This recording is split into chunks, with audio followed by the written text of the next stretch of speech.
വിജയ്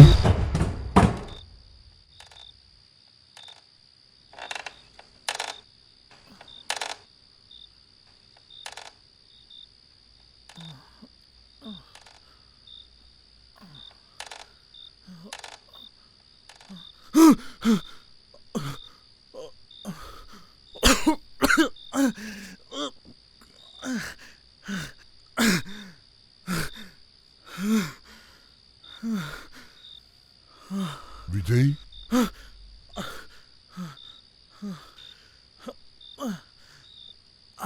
വിജയ്, ഞാൻ അഗസ്റ്റസ്. ഒരു നന്മ ചെയ്ത കാരണത്താൽ മാലാഖമാരിൽ വാഴ്ത്തപ്പെടാതെ ദൈവത്തിന്റെ ശാപം പേറി സ്വർഗത്തിൽ നിന്നും പുറത്താക്കപ്പെട്ട ഒരു ഫോളൻ ഏഞ്ചൽ.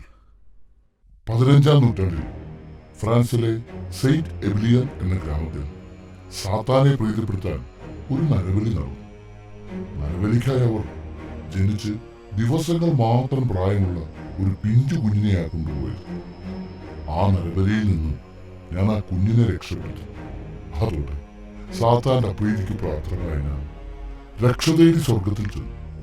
എന്നാൽ ഭൂമിയിലെ സർവ്വചരാചരങ്ങൾക്കും ദൈവം ജനന മരണ സമയങ്ങൾ തീർച്ചപ്പെടുത്തിയിട്ടുണ്ട്.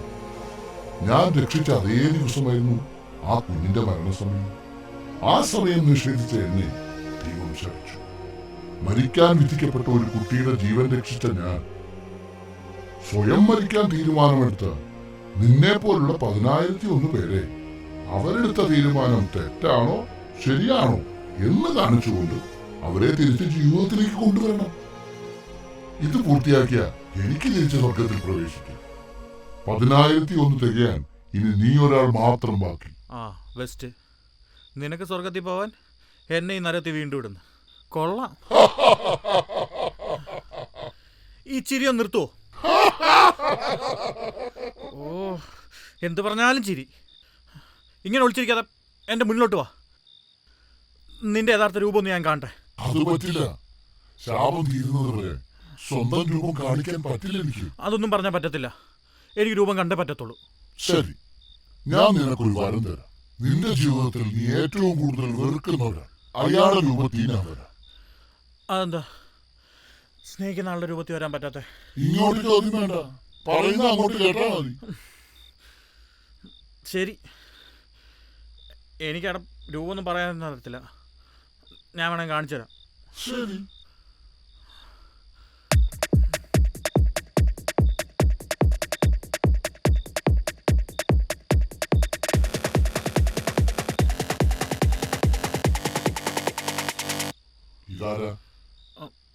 ഇതെന്റെ എക്സാ.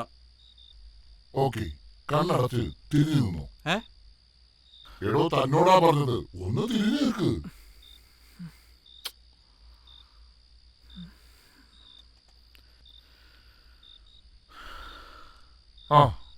ഇനി കണ്ണു തുറന്നു.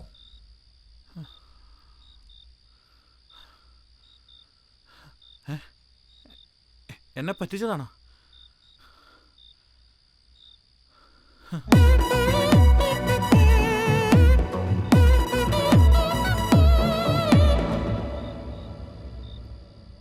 എന്താ നോക്കുന്നേ?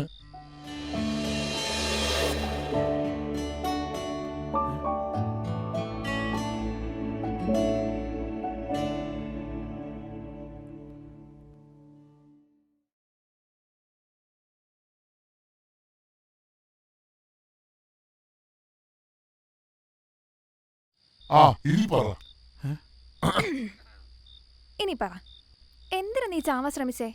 എന്താ നിന്റെ പ്രശ്നം? അതൊക്കെ പറയാം, അതിനുമ്പ് ഈ കൈയ്യട്. ഓ, നമ്മൾ വെക്കുന്നില്ലേ? പറ, എന്താ നിന്റെ പ്രശ്നം? എനിക്കൊന്നല്ല, 3 പ്രശ്നമുള്ളത്. അതിൽ 2 മെയിൻ. എണ്ണമൊക്കെ ഉണ്ടോ? എന്നാ ആദ്യത്തെ പ്രശ്നം പറ.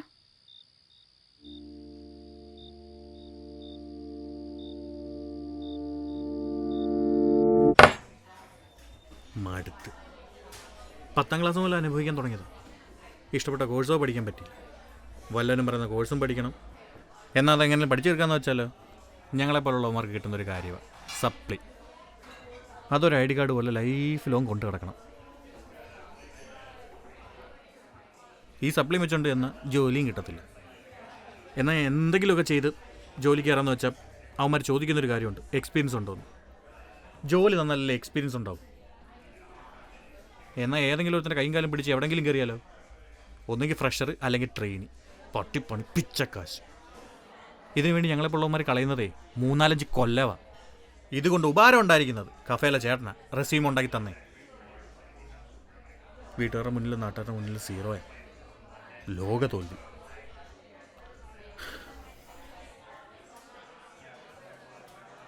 കൂട്ടുകാരുടെ മുന്നിൽ പോലും വിലയില്ലാത്ത അവസ്ഥയാണ്. ഒന്ന് പുറത്തു പോകാനോ കറങ്ങാൻ പോകാനോ 10 പൈസ കൈ കാണത്തില്ല.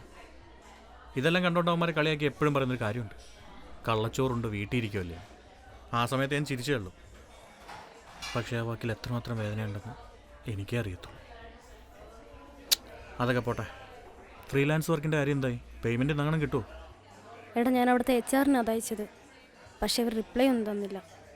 ഡിസൈൻ അവർക്ക് ഇഷ്ടപ്പെട്ടിട്ടുണ്ടെന്നാണ് തോന്നുന്നത്. എടാ, ഞാൻ നിന്നെ തളർത്താൻ പറഞ്ഞതല്ല. അത് സാരമില്ല, മനസ്സിലായി. ഇന്നൊരു EMI അടക്കം ഉണ്ടായിരുന്നു. ഈ പേയ്മെൻറ്റും പ്രതീക്ഷിച്ചിരുന്നത്, അതും പോയി. ഇനി കോൺടാക്ട് ലിസ്റ്റ് ആരുമില്ല തപ്പാൻ. ഇനി ഞാൻ ഒരാളെ പുതിയതായിട്ട് ആഡ് ചെയ്യണം. നിനക്കെന്നെ ഇപ്പോൾ ഓൾറെഡി ഒരു 1 ലക്ഷത്തിനടുത്ത് തരാറുണ്ട്. ആഹാ, കണക്കൊക്കെ കൃത്യമായുണ്ടല്ലോ. എങ്കിൽ മോൻ ആദ്യം ഇത് കൊണ്ടിടക്കേ. എടി അതിൻ്റെ ആവശ്യമില്ല. ഒന്നടക്കടാ, മൊത്തമായി നീ അതെൻ്റെ കല്യാണത്തിന് വന്നാൽ മതി. എന്തായാലും നീ എൻ്റെ ബെസ്റ്റ് ഫ്രണ്ട് അല്ലേ, തരുമോ ഇല്ലയോ എന്ന് നോക്കാലോ. എന്തായാലും നീ ചായ കുടിക്കേ.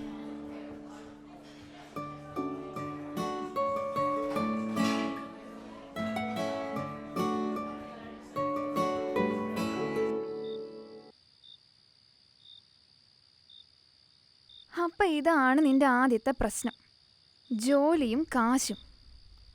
എൻ്റെ മാത്രമല്ല, ലോകത്തുള്ള സകല ആൺപിള്ളേരുടെയും പ്രശ്നം ഇതൊക്കെ തന്നെ.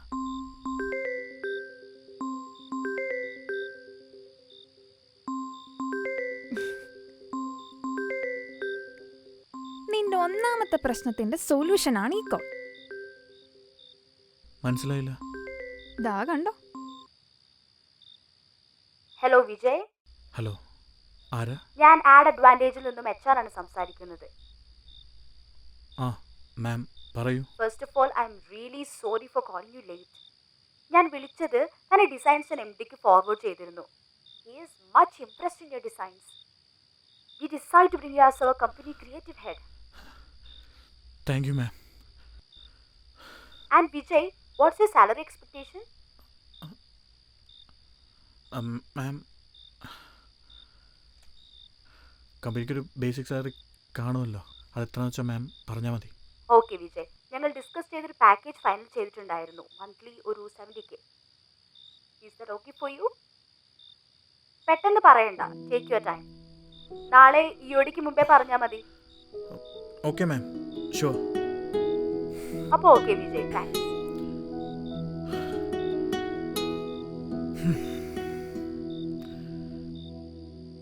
ഇപ്പൊ നിന്റെ ഒന്നാമത്തെ പ്രശ്നം കഴിഞ്ഞില്ലേ, ഇനി രണ്ടാമത്തെ പറ.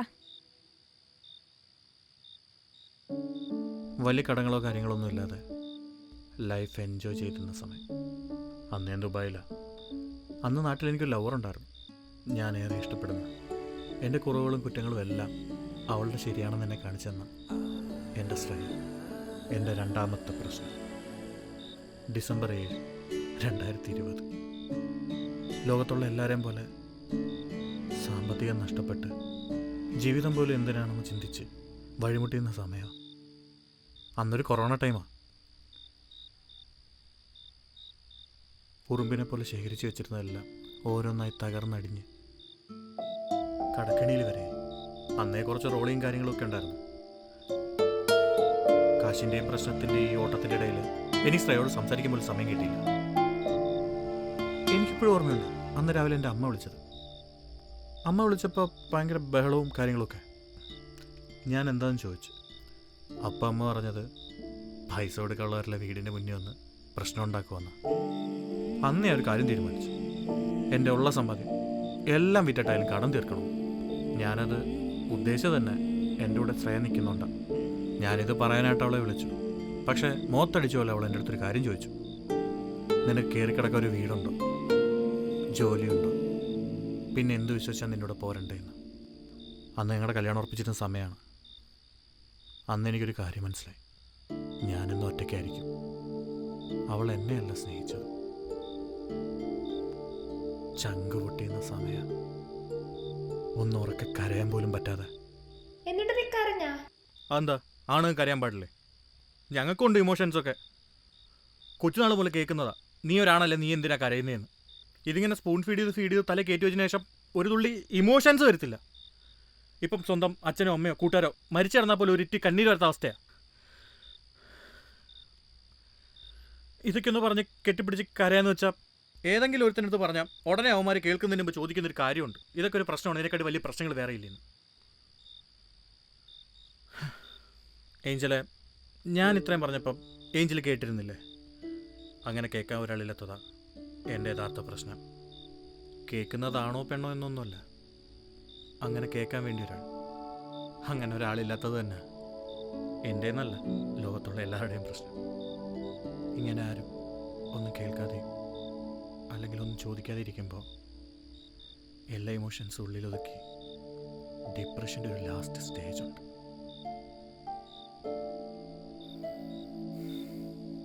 നിനക്ക് നിന്റെ കണ്ണിലെ കൃഷ്ണമണി കാണാൻ പറ്റുന്നുണ്ടോ? ഇല്ല.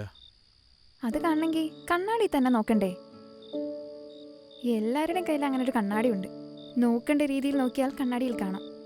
പക്ഷേ നീ അതിന് ശ്രമിക്കുന്നില്ല. അതുപോലെ തന്നെ നിന്റെ ജീവിതവും. നീ പോലും അറിയാതെ ഒരുപാട് പേർ നിന്റെ ലൈഫിന് ചുറ്റുമുണ്ട്. അവരൊക്കെ നിനക്കൊരു വിഷമം വരുമ്പം ചെയ്തു തരാറുമുണ്ട്, കൂടെ നിൽക്കാറുമുണ്ട്. എടാ, നമ്മൾ മനസ്സിലാക്കുന്നതിലല്ല, നമ്മുടെ കൂടെ നിൽക്കുന്നവരെ നമ്മൾ മനസ്സിലാക്കുന്നതും വലിയൊരു കാര്യമാണ്. അതുപോലെ നിന്റെ ലൈഫിലും ഒരാളുണ്ട്. നിനക്ക് സമയമാവുമ്പോൾ ആള് നിന്റെ ലൈഫിലും ഉണ്ടാവും. അപ്പം നിനക്ക് മനസ്സിലാവും നീ എടുത്ത തീരുമാനം ശരിയാണോ തെറ്റാണോ, ജീവിതത്തിൽ നീ ഒറ്റയ്ക്കാണോ അല്ലയോ എന്ന്. ലൈഫ് എന്ന് പറയുന്ന അത്രേ ഉള്ളടാ. നീ ആ നൂല് പിടിച്ച സൈഡിൽ കൂടെ അങ്ങ് പോയാൽ മതി, ബാക്കിയൊക്കെ സെറ്റാ. ഇനി പറ, നിന്റെ മൂന്നാമത്തെ പ്രശ്നം എന്താ? അത് സാരമില്ല ഏഞ്ചലെ, എൻ്റെ 2 പ്രശ്നം ഇപ്പോൾ ഓക്കെ ആയില്ലേ, ഞാൻ സെറ്റാ. അതൊന്നും പറഞ്ഞിട്ട് കാര്യമില്ല. പ്രശ്നം സോൾവ് ചെയ്യാതെ തിരിച്ച് ദൈവം എന്നെ സ്വർഗത്തിൽ കയറ്റത്തില്ല. എൻ്റെ പൊന്നേഞ്ചൽ അത് ശരിയാവത്തില്ല. നീ പറയുന്ന അതേ കയറ് വെച്ച് നിന്നെ കൊല്ലണം.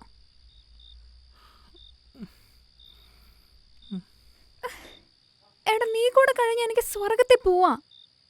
എന്റെ ലൈഫ് ഇപ്പൊ നിന്റെ കയ്യിലാ. എടാ, ഒന്നില്ല നീ നിന്റെ വീട്ടിലാ. എന്നെ എന്റെ കുടുംബത്തിന് ചവിട്ടി പുറത്താക്കിയിട്ട് നൂറ്റാണ്ടുകളായി. എനിക്ക് എന്തായാലും തിരിച്ചു പോണം. അതുകൊണ്ട് നീ പറഞ്ഞേ പറ്റൂ. പറയണമെന്ന് അത്ര നിർബന്ധമാണോ? ആ, ഉറപ്പാ.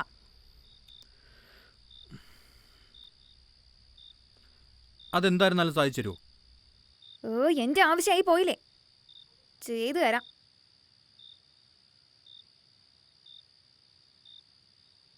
ഡേ നീ ഉദ്ദേശിക്കുന്ന മറ്റൊന്നല്ലല്ലേ? അയ്യേ, അതൊന്നുമല്ല. ആ, പറ. അല്ല, ഞാൻ ദുബായ് നിന്ന സമയത്താണല്ലോ നീ എന്നെ തേച്ചിട്ട് പോയത്. ഞാനാ? ഓ, ലവള്. ആ പറ. അന്നേ ഞാൻ ഒരെണ്ണം ഓങ്ങി വെച്ചതാ. അതിന്? അല്ല, എൻ്റെ മുന്നിൽ കൊണ്ടുവരണം, അവളെ കണ്ടുപിടിച്ച് തരണമെന്നല്ല. പിന്നെ? എൻ്റെ പൊന്നെ ഇഞ്ചിനെ അങ്ങോട്ടും ഇല്ല ഇങ്ങോട്ടും ഇല്ല. എൻ്റെ മുന്നിൽ നിൽക്കുന്ന അവളുടെ രൂപം എനിക്ക് 2 പൊട്ടിക്കണം. പോടെ ഇവിടുന്ന്, അതൊന്നും നടക്കില്ല. എന്നാൽ സ്വർഗത്തിൽ പോകാനും പറ്റത്തില്ല.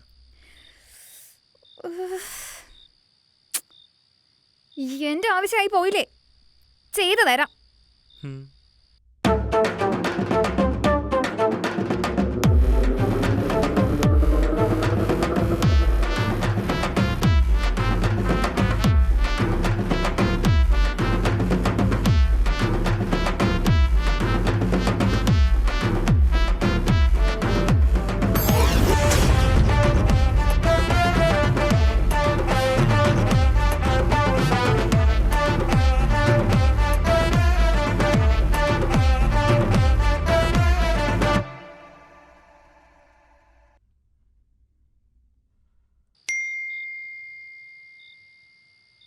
ഹാപ്പി മാരീഡ് ലൈഫ് അളിയാ.